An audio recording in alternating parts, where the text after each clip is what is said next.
Mga obstructions naman po sa bangketa at kalsada sa Mangaldan tututukan ng LGU. Para sa detalye ng balitang yan, kasama natin Idol Jam Victorio. 104.7 IFM. Report!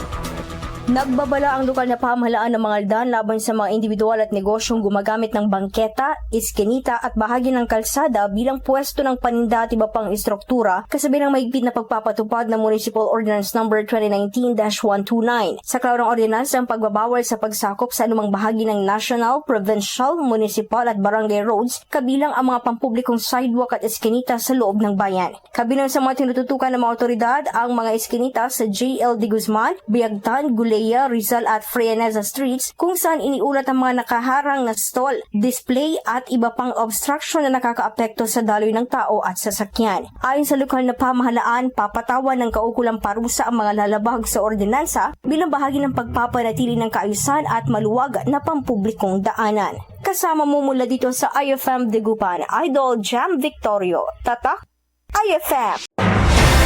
IFM News. IFM News. IFM. IFM News.